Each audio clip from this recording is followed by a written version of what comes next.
Apa kabar kalian para rebahanas pecinta film yang tentunya bukan film esek-esek yang bisa bikin bengek? Bagaimana kabar kalian semuanya? Pastilah baik-baik saja setelah Trondol lama tidak upload video karena ada beberapa urusan. Nah, di kesempatan kali ini Trondol akan membahas ataupun mereview sebuah film yang dibintangi oleh tokoh kenamaan yaitu Jackie Chan yang memerankan sebagai Paman Han. Dan dengan tokoh utamanya bernama Dre. Dre merupakan anak yatim dan saat ini ia hanya tinggal bersama dengan ibunya. Daripada kelamaan, langsung saja kita masuk ke awal film.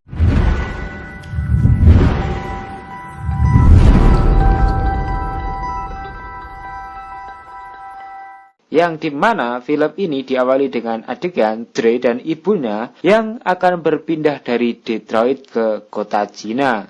Ibu Dre sendiri terus-menerus memaksa Dre untuk belajar bahasa Cina. Namun, Dre tidak merasa cocok dengan Cina karena ia menganggap bahwa Cina adalah negeri yang kumuh dan bangunannya sudah tua, serta ketinggalan zaman. Namun, karena ini adalah tuntutan pekerjaan ibunya, maka Dre pun mau tidak mau harus menuruti perkataan ibunya.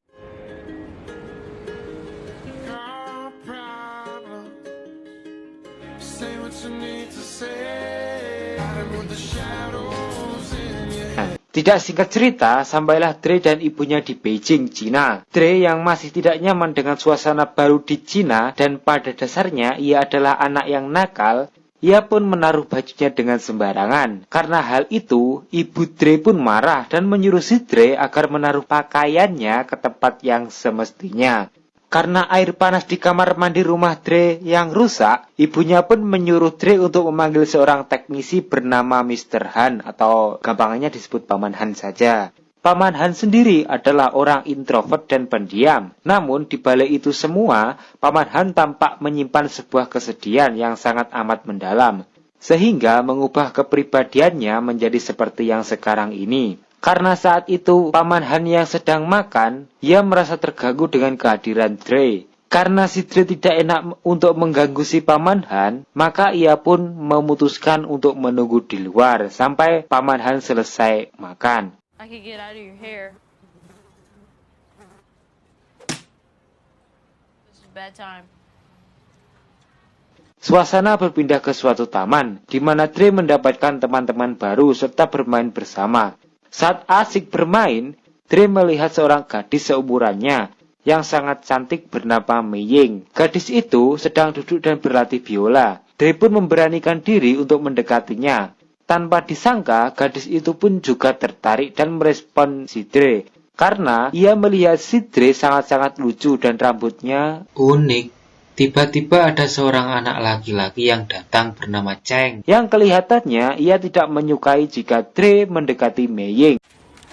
Come on, dude.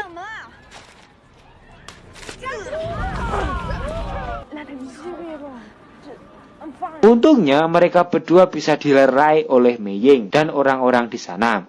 Sesampainya di rumah, Dre yang tidak ingin melihat ibunya khawatir karena melihat mukanya yang babak belur, akhirnya masuk ke kamar secara diam-diam. Keesokan harinya, saat akan berangkat ke sekolah, Dre pun menutupi lukanya dengan memakai make up milik ibunya.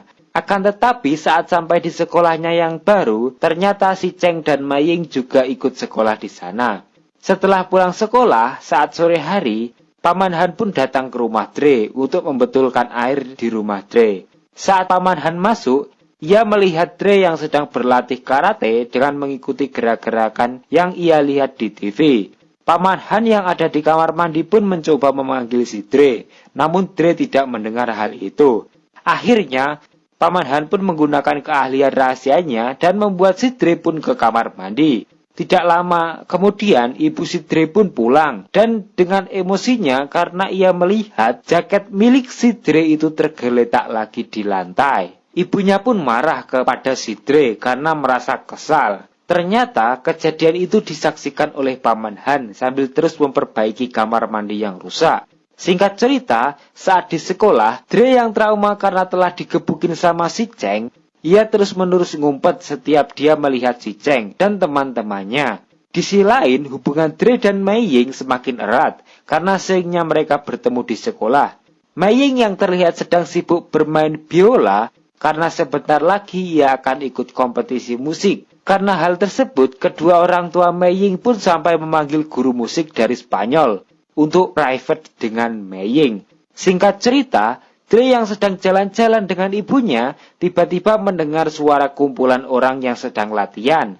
Ternyata itu adalah padepokan kungfu terkenal yang ada di China.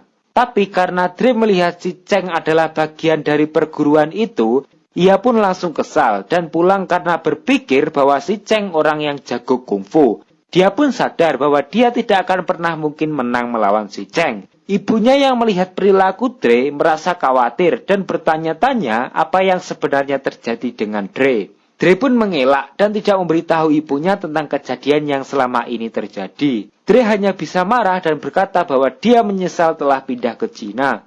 Hari-hari pun terus berlalu, dan si Dre masih terus-menerus dibully dan merasa ketakutan sama si Cheng dan teman-temannya.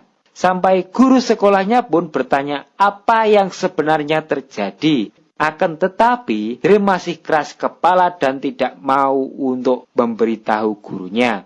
Ketika Dre pulang sekolah, ia pun melawan rasa takutnya dan bertindak nekat. Dre pun memancing kemarahan si Cheng, dan ia pun langsung lari karena si Cheng dan teman-temannya mengejarnya.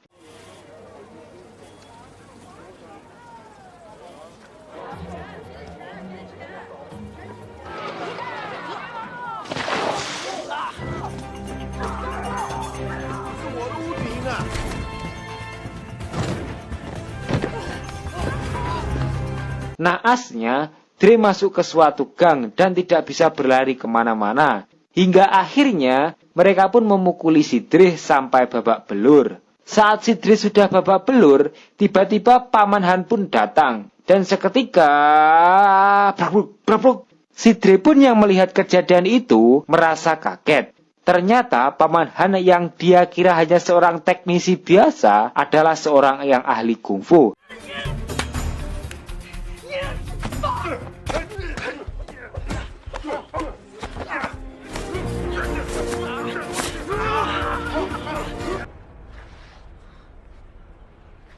Dre yang kesakitan lalu dibawa oleh Paman Han dan diobati menggunakan pengobatan tradisional di rumah Paman Han. Akhirnya, Dre pun memohon kepada Paman Han untuk mengajarinya kungfu. Akan tetapi, Paman Han menolaknya dengan mentah-mentah. Sampailah ketika Paman Han dan Dre mengunjungi perguruan kungfu anak-anak Branel tadi untuk meminta maaf pada guru mereka karena keributan yang telah terjadi sebelumnya. Namun, guru mereka pun tak terima dan menyuruh Paman Han ataupun Dre untuk berduel. Saat itu juga Paman Han sempat melihat poster turnamen kungfu di dinding. Dan akhirnya berkata bahwa Dre akan berduel dengan mereka di turnamen kungfu itu. Tantangan dari Paman Han pun diterima oleh guru padepokan kungfu itu.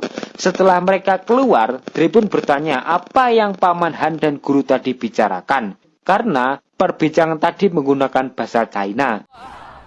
That go pretty much how you planned it? Yes, they promise you leave you alone. Prepare for what? You'll fight them all one-on-one. Huh? Mendengar hal itu, Dre pun kaget karena tidak mungkin dia bisa menang melawan mereka semua. Karena mereka semua adalah ahli-ahli kungfu. Tapi Paman Han terus meyakinkan Dre dan berkata bahwa yang mereka pelajari bukanlah kungfu yang sebenarnya. Sehingga Dre pun mau berlatih dengan kungfu bersama Paman Han. Keesokan harinya, Dre yang sangat senang karena akan diajari kungfu akhirnya datang ke rumah Paman Han. Setelah dia masuk ke rumah, Dre kaget karena dia merasa aneh melihat ada mobil di ruang keluarga si Paman Han. Saat Dre bertanya tentang mobil itu, Paman Han tidak mau menjawab dan langsung memerintahkan Dre untuk mulai latihan. Tapi ternyata latihan yang diajarkan oleh Paman Han bukanlah latihan jurus-jurus kungfu, melainkan latihan cara mengambil dan membuang serta memakai dan melepas jaketnya saja. Kasihan lu, Dre. Dan itu pun berulang sampai ribuan kali. Take doing it this. off. Hand it up. Now. Take it down. Take it down. Dre yang merasa kesal karena terus-menerus berlatih seperti itu bertanya kepada Paman Han, kenapa latihannya hanya terus-menerus begini? Namun, Paman Han hanya menyuruh Dre untuk tetap fokus tanpa banyak bertanya tentang latihannya.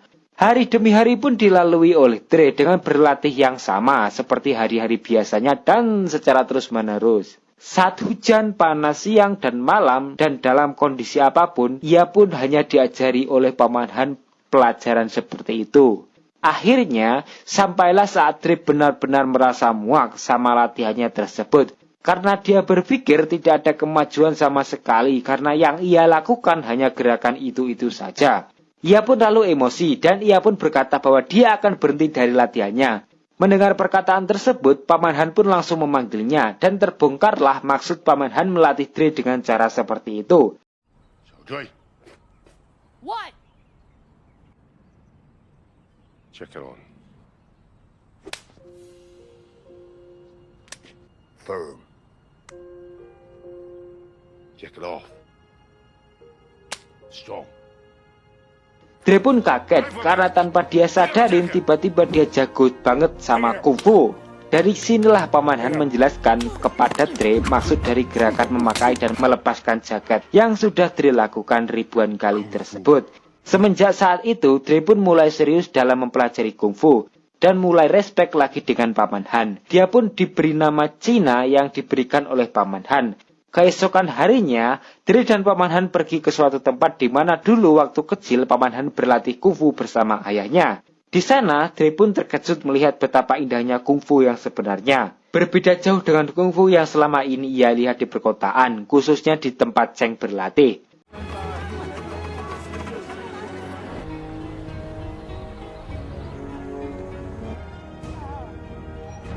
How do you say water in Chinese?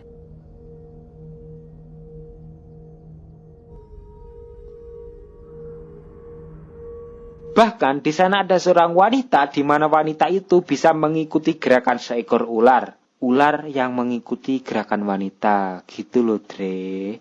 Dre pun melihatnya dengan sangat serius. Di sana Dre juga disuruh meminum air di sebuah sumur di mana air itu bisa kita sebut saja sebagai air sakti. Setelah itu mereka pun terus-menerus berlatih kungfu di sana. Singkat cerita, setelah mereka pulang keesokan harinya, Dre menanyakan apakah hari ini latihan kepada Paman Han. Namun Paman Han mengatakan bahwa hari ini adalah hari libur dan tidak ada latihan dulu karena Paman Han akan ada urusan penting. Di hari libur itu, Dre pun mengajak Mei Ying untuk bolos latihan piano dan juga untuk bermain di sebuah taman hiburan. Tak disangka, orang tua Mei Ying itu menelepon dan menjemputnya karena audisi si Mei Ying dipercepat. Semenjak saat itulah Dre dilarang oleh orang tua Mei Ying untuk bertemu lagi dengan Mei Ying. Dre dianggap telah mengganggu latihan Mei Ying. Mendengar perkataan itu, Dre pun merasa sangat sedih. Dan akhirnya saat dia pulang, dia pergi dulu ke rumah Paman Han. Namun saat Dre sampai di rumah Paman Han, tak disengaja Dre melihat Paman Han yang sedang merusak mobilnya. Paman Han yang melihat kedatangan Dre lalu marah karena hari itu dia telah menyuruhnya untuk libur. Tapi dari kejadian itulah, Dre justru melihat sisi lain dari Paman Han. Akhirnya Paman Han pun menceritakan kejadian yang sebenarnya kepada Dre, di mana Paman Han dulu mengalami sebuah kejadian yang telah mengubah hidupnya. Dulu saat Paman Han sedang mengendari mobil yang dirusaknya tadi bersama anak dan istrinya, ia mengalami sebuah kecelakaan. Kecelakaan itu menyebabkan anak dan istrinya pun meninggal dunia. Semenjak saat itu, Paman Han setiap tahunnya selalu memperbaiki mobilnya untuk dihancurkannya, dan begitu seterusnya. Tibalah saat momen di mana mereka berdua saling bercerita dan berbagi kesedihan satu sama lainnya. Singkat cerita, keesokan harinya mereka berdua meneruskan latihannya. Hari demi hari pun berlalu sampai akhirnya tibalah di malam sebelum turnamen dimulai melawan Cheng. Malam itu Paman Han dan Dre saling berterima kasih satu sama lain. Dre berterima kasih kepada Paman Han karena telah membimbingnya berlatih kungfu. Sementara Paman Han berterima kasih karena si Dre telah membantu menyadarkannya dan membuatnya bangkit kembali dari keterpurukan. Sebelum mereka berdua pulang, Dre meminta agar Paman Han bersedia untuk menemani pergi ke rumah Mei Ying, agar Dre bisa meminta maaf kepada orang tua si Mei Ying. Ketika mendengar Dre yang meminta maaf dengan tulus, ayah Mei Ying pun akhirnya mengizinkan si Mei Ying untuk tetap berteman dengan Dre dan mereka juga berdua akan hadir untuk menonton pertandingan di turnamen besok. Hari pertandingan pun tiba, dan di awal sebelum pertandingan itu, Dre disuguhi dengan suasana aula pertandingan yang sangat meriah dan juga melihat lawan-lawannya kelihatan sangat tangguh. Dan ia pun merasa gemetaran. Di sana ada Mei Ying dan kedua orang tuanya, serta ibu Dre yang hadir di bangku penonton. You're up. They're gonna kill me. Oh.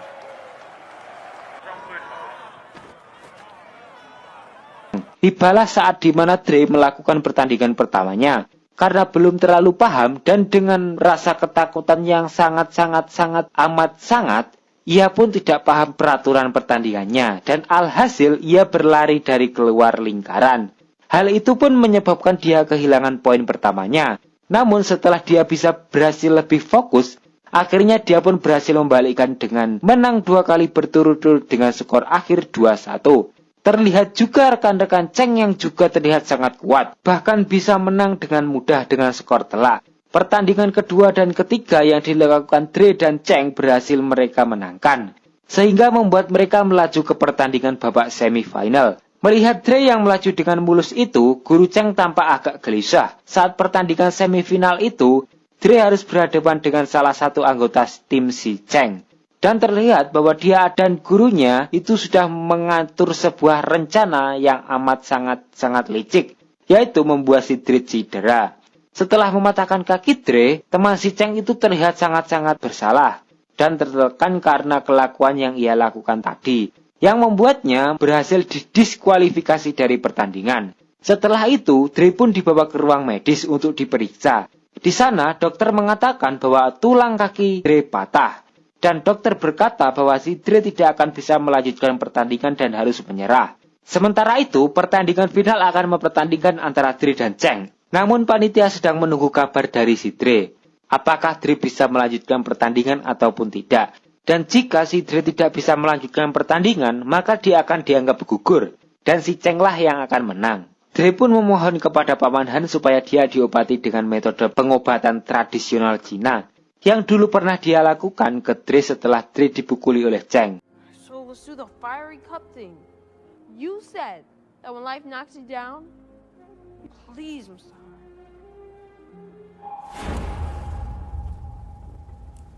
Pertandingan final pun dimulai. Di babak pertama pertandingan final itu, Dre berhasil dikalahkan oleh Cheng karena tertendang keluar arena. Namun Dre berhasil membalikkan keadaan dengan memenangkan pertandingan kedua dan ketiga. Pada babak keempat, guru si Cheng menyuruh agar si Cheng fokus menyerang kaki si Dre yang masih pincang. Hingga akhirnya Dre pun terjatuh dan merintih kesakitan.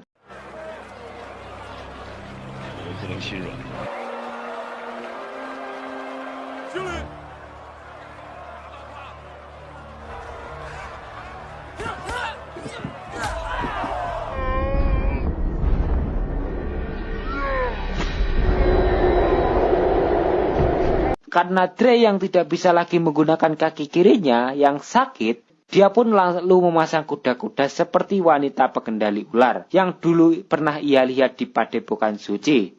Dengan tenang, Dre pun membuat si Cheng mengikuti gerakannya, sebagaimana ular mengikuti gerakan si wanita tempo hari. Akhirnya, dengan sekali tendangan saltonya, Dre mampu mengalahkan si Cheng, yang membuat Dre memenangkan ajang kungfu tersebut. Akhirnya, kini Dre bisa pulang tanpa ada lagi rasa takut di dalam dirinya.